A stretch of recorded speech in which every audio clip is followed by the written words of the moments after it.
Today is Monday, October 22nd, and I'd like to call the Town Council regular session to order at 7:30. If we could please stand for the Pledge of Allegiance. I pledge allegiance to the flag of the United States of America and to the republic for which it stands, one nation, under God, indivisible, with liberty and justice for all.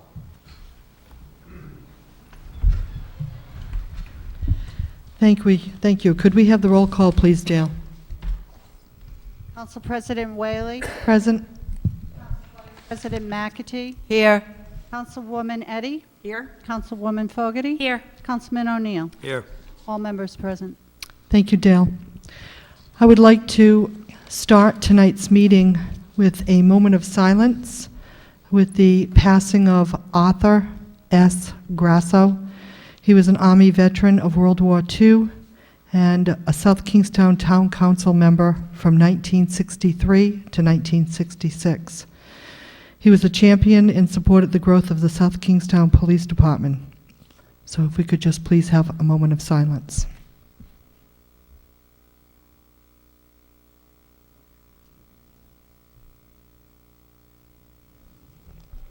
Thank you. We have the approval of the minutes of previous meetings. We have the work session of October 9th, 2012. I move approval of those minutes. Second. Motion is second. All in favor? Aye. Motion carries. We also have a regular session of July 11th, 2012 as amended, and October 9th, 2012. I move approval of both those meetings. Second. Motion I'd is just like to say it's June 11th, not July 11th. Sorry. Thank you. Sorry. And all in favor? Aye. Motion carries. And then we have the closed executive session for October 9th, 2012. I move approval of those minutes. Second. Motion is second. All in favor? Aye. Motion carries. Would any town council person like anything removed from the consent agenda? Seeing none, I move approval of the consent agenda. Second. All in favor? Aye. Motion carries. Which brings us to page 4. Comments from interested citizens. This is the time that anyone may come to the microphone, state their name, and the mic is open. Jonathan Daly LaBelle. Looks like it's going to be a quick meeting tonight. It is. I guess this is the last week of meetings before the election. We have one more. Yep. Yeah. You're right. So I don't know if this is going to be touted by anybody here. The school committee has a community forum. I forget what they're calling it. Community involvement work session. And if you don't mind, I'd just like to read what it's about because it's kind of an interesting topic that maybe people want to be aware of. So it's just saying, during it's about bring your own device. Whether students should be able to bring in their own technology to school. During the bring your own device policy, South Kingstown School Committee work session, we will explore the benefits to our students and the conditions that need to be in place to support a successful learning environment focused on acquiring a 21st century skill set. A panel comprised of technology educators, classroom educators, and students will respond to questions ranging from how the electronic devices engage and enhance student learning to what impact different electronic devices will have on the school's network. The information gleaned from the panel will build the context for the active community involvement portion of the work session. The second half of our session will give community members an opportunity to contribute from their perspective on several topics. Some of the topics to be vetted include how to provide equity for all students, ensuring responsible behavior with the use of the devices, and how do we build a network to support different devices. We will ask participants to join a table with a question they feel passionate about and share their ideas in relation to the topic. 2 additional opportunities will be provided to explore other questions participants have interest. The information collected from this work session will be used to create work session 2 in November. So it's a topic that has been has started to be talked about. School committee is opening up the floor, so to speak, have a community conversation about it. I don't know that they know where they're going to go with the policy, but they want to hear from community members. And so I just thought I would bring that here tonight, to share it, and hopefully the information gets disseminated so there's more people aware of it.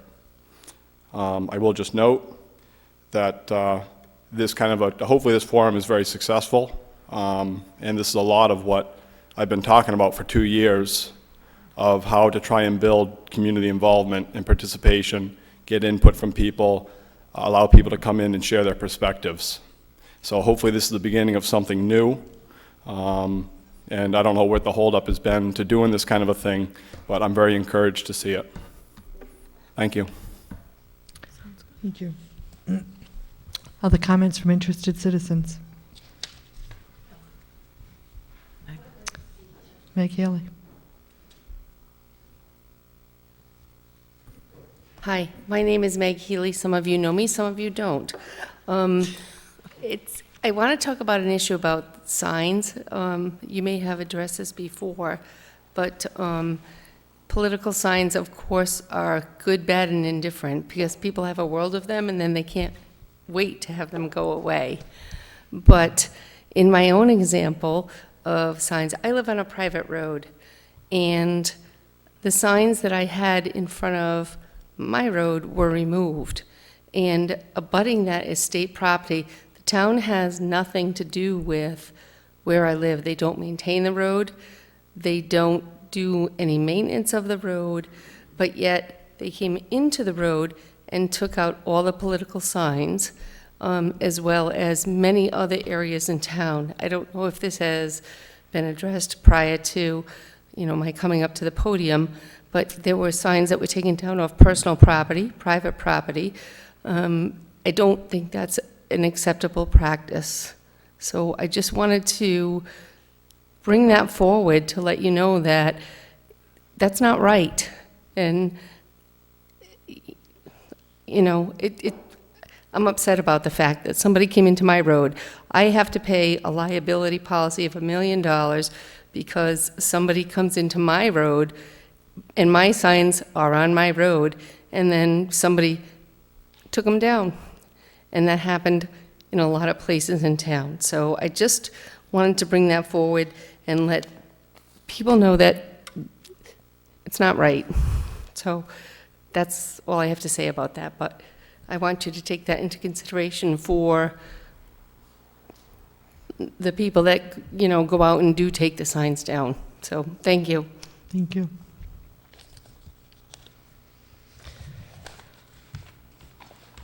Any other comments from interested citizens?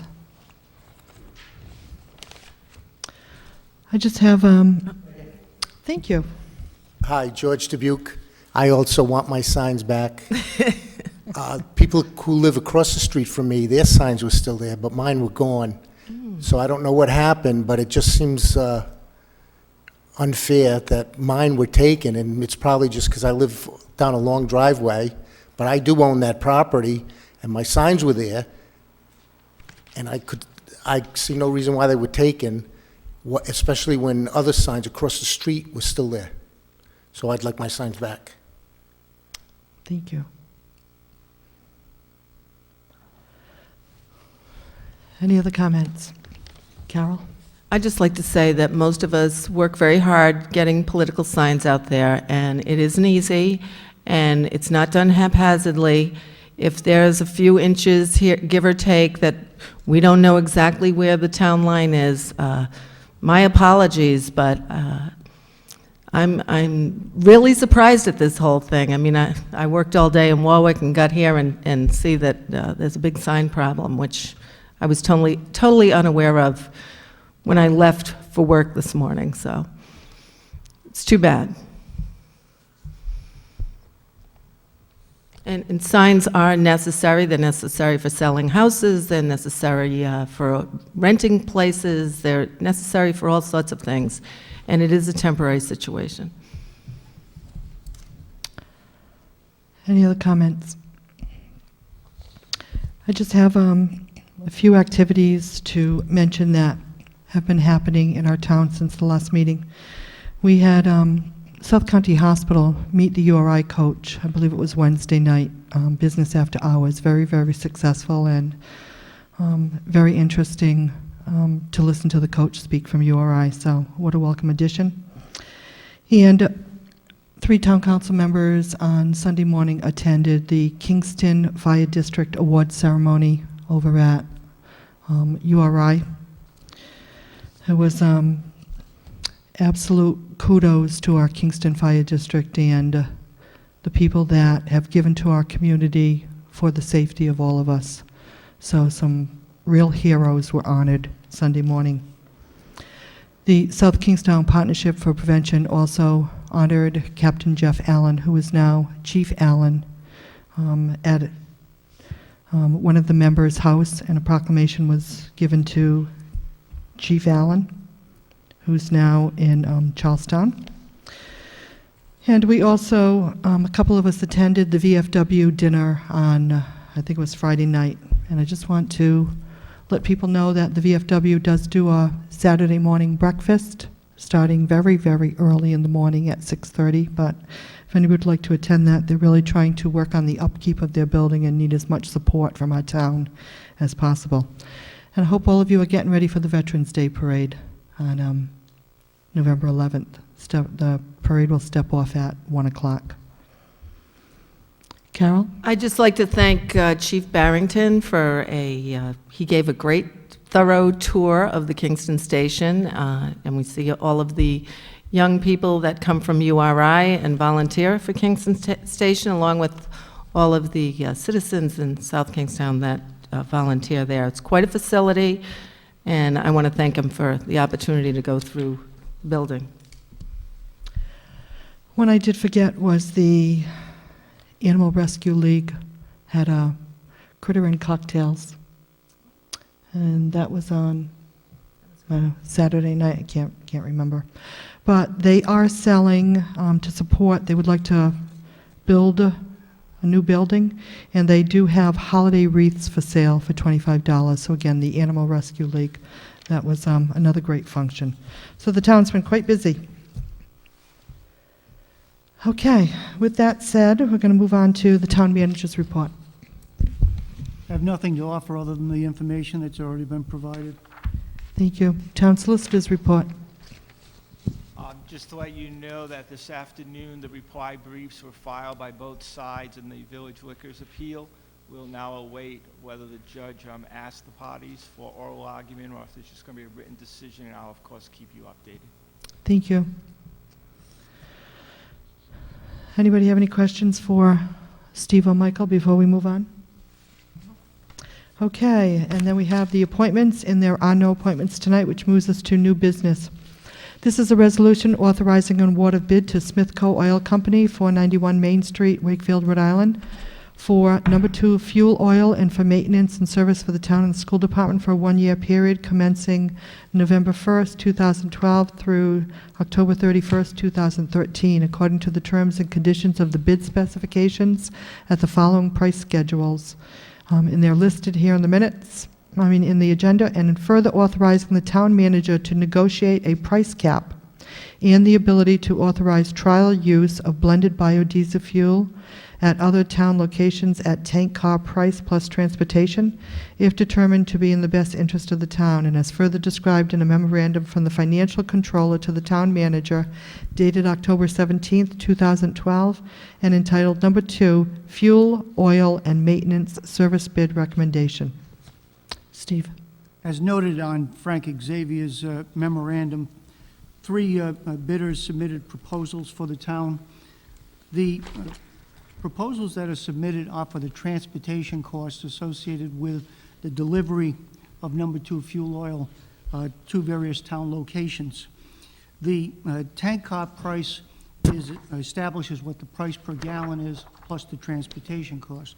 So essentially what we're looking at is the transportation costs as for the award that is before the council this evening.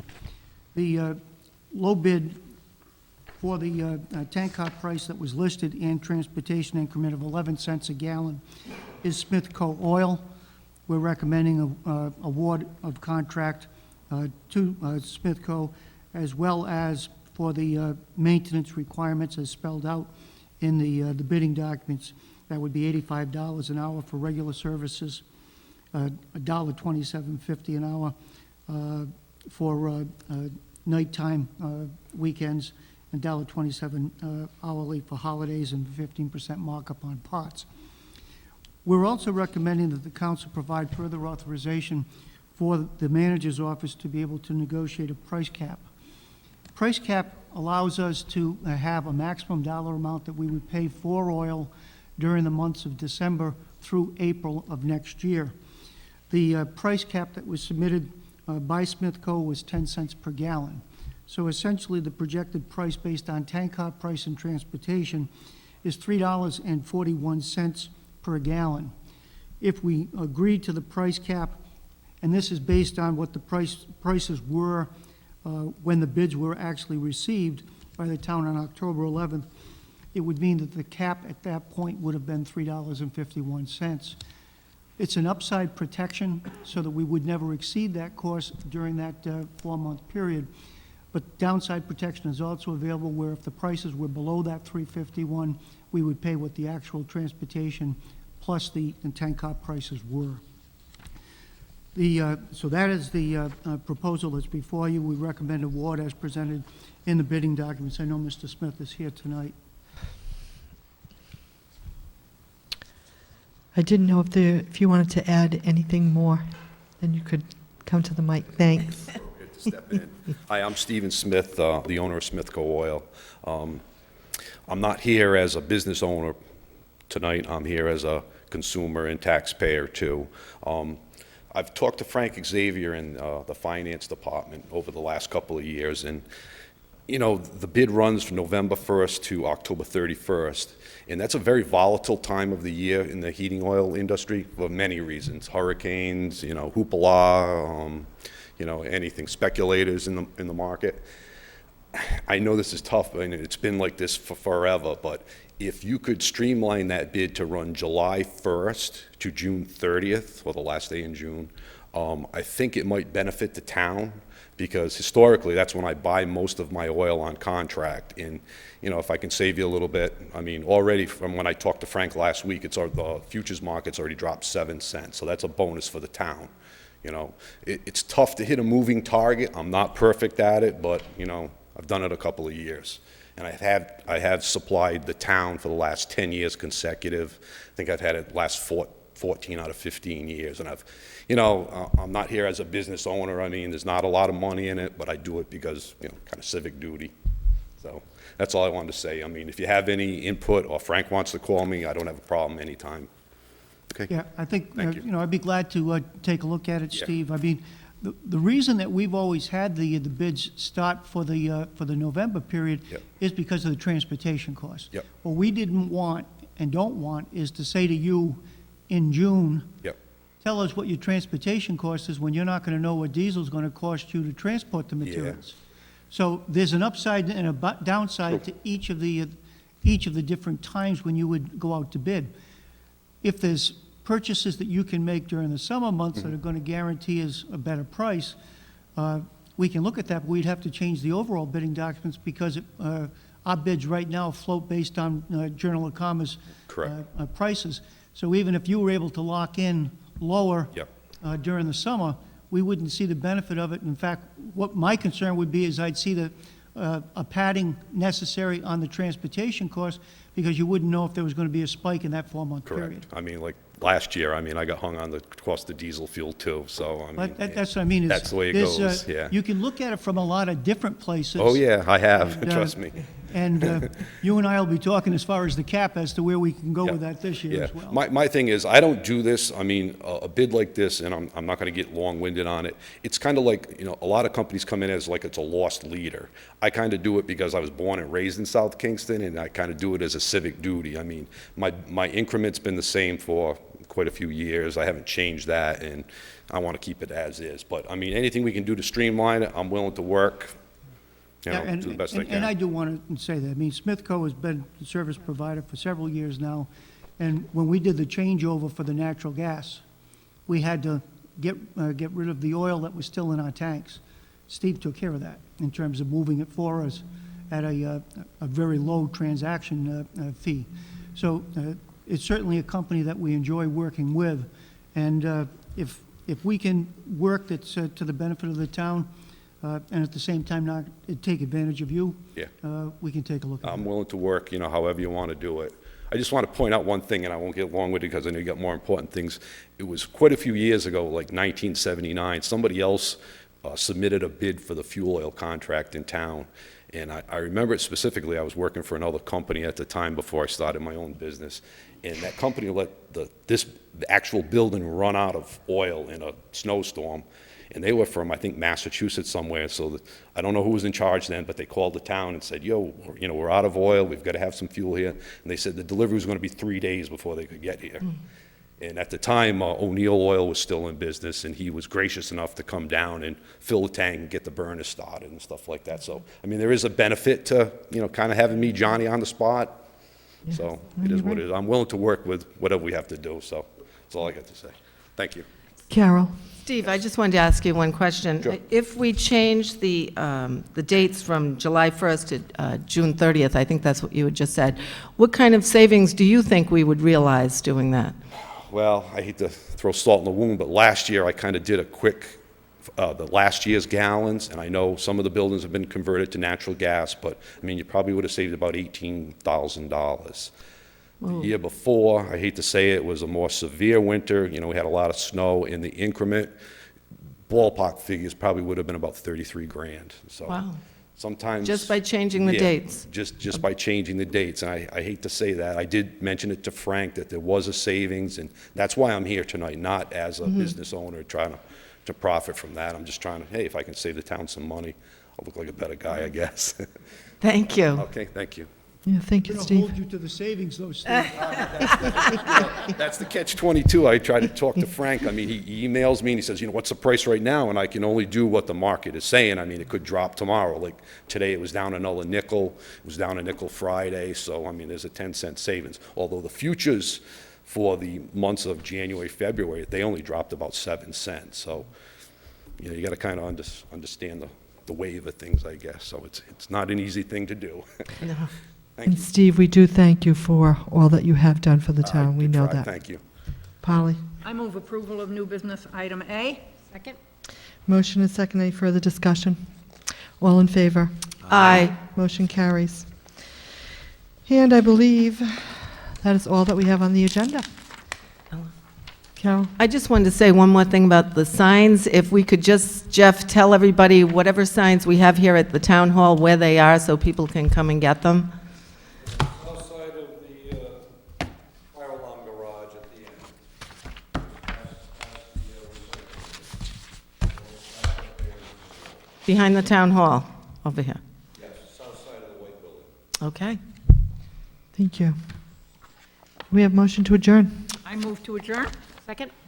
All in favor? Aye. Meeting adjourned